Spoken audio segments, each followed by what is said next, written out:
Hello everyone. So I've been playing a lot of Minecraft again, and I've created a lot of things that I think are really great, and I kind of want to show them off, but they're a little bit too abstract to just show in a picture. So I've been trying to find a recording software that'll work with my absolutely ancient PC without causing just an absurd amount of lag. And think I've found the winner. This is obviously Bandicam from the watermark up at the top of the video, and if it works out, I might actually spend the $40 to get the free version of it. We'll see.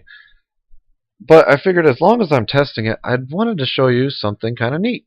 So, this is a working Redstone slot machine, and how it works is you put a game token into this chest, and these lights will turn off, and then they'll pop back on, one per column, in a random configuration. And if you match 3 across or 3 diagonally, then it'll pay out 25 game tokens to this chest right here. And the lights will turn on, and you'll get this little ding ding ding ding ding sound. Because, of course, you can't have a slot machine without a little bit of lights and sound. So to get this started, here's our game token vending machine over here. And because my world is most of its recreations of old 8-bit and 16-bit maps from like Legend of Zelda and Pokemon and Final Fantasy, I wanted to kind of keep with that theme for my in-map currency, so I went with the little Mario mushrooms, the little red mushrooms, which I've cleverly called shrooms, with a little dollar sign, because I'm cool like that.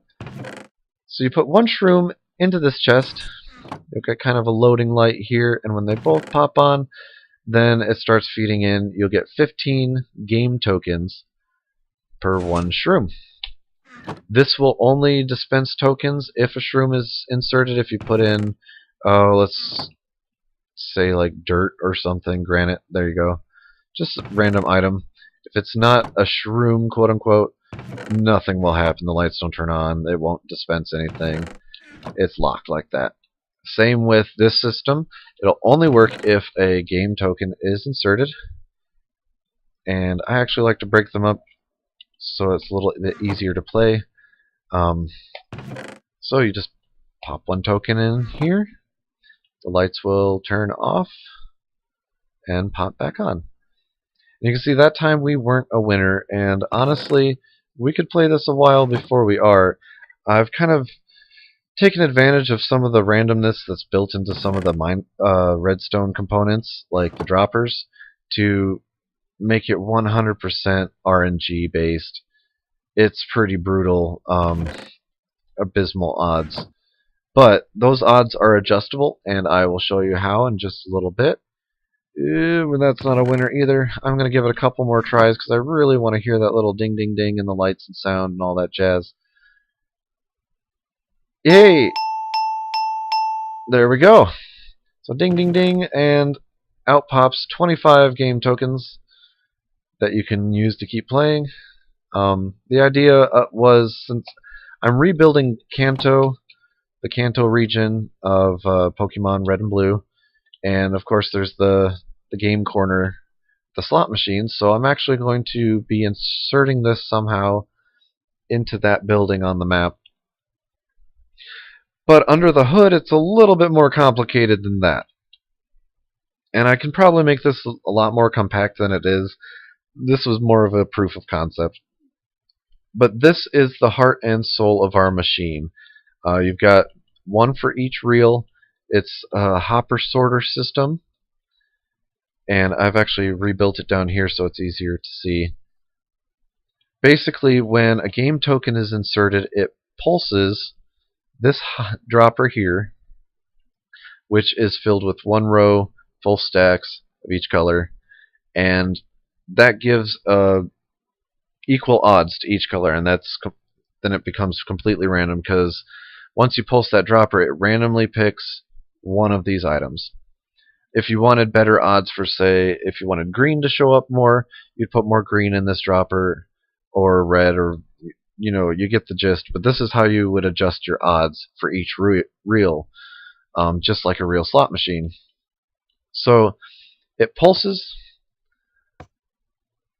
that dropper, and it sorts it through the system. So in this case, a green one was popped out. You can see that here, one green is missing out of the full stacks. And these are the sorters right here. So you have a dropper facing upwards with completely full stacks of whatever color that dropper is supposed to be. And then this is your sort. One of the color, 3 named items placed one per, and then a separate named item that you put a full stack at the end.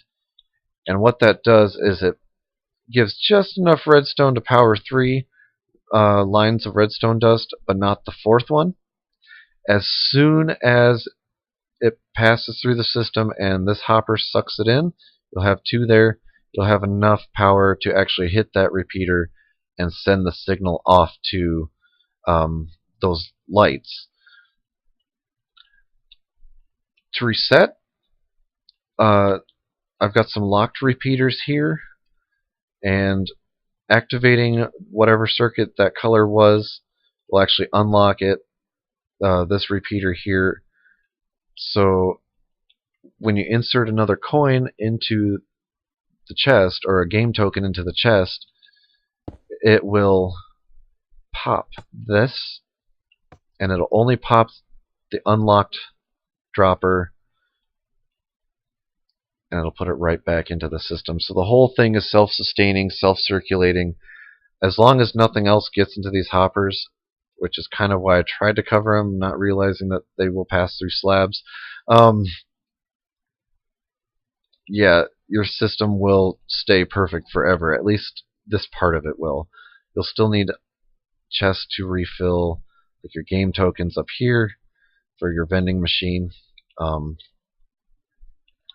So once it passes through that sorting system, each color is connected to an AND logic gate. So when all of these are active, it'll send a pulse, which it looks like it's off, but this pulse actually only works. This one right here. Oh no! Come on back up there. Oh, it's like a maze. So this pulse will only work when the circuit is off. So I've got an inverter, or an inverted AND gate, I guess.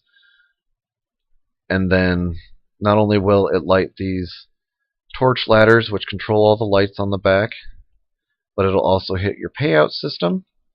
The payout system is just a pulse multiplier, which I've got down here. Basically, it just takes a pulse and multiplies it 5 times. And the way you control that is just that this dropper right here has 5 items, and this dropper hopper has 1 item that it passes back and forth. Once this dropper is empty of all 5, it'll actually lock this hopper. So what this is it's a dropper hopper clock that just passes the item back and forth until this one is empty, and then it locks this for just a second, long enough to reset it and stop that pulse from going through. And then all the items that would be in here get transferred to this hopper and then drop back into here. So there's a little bit of a reset time, but honestly, if unless you adjust the odds so you're winning every time, the randomness is going to give you enough time for this system to reset.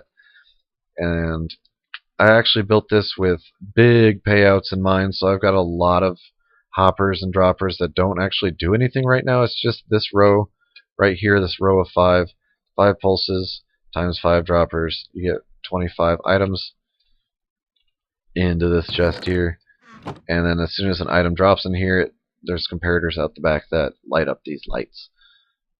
So it's not as complicated, at least if you're kind of familiar with some of the redstone components, but at the same time, it's kind of cool to just, hey, I made a slot machine, and look, it really works with real odds and real payouts. It's kind of neat. Yeah, that's not a winner. Don't do gambling, kids. Well, ooh, hey, nice. I think that's a great place to stop this video.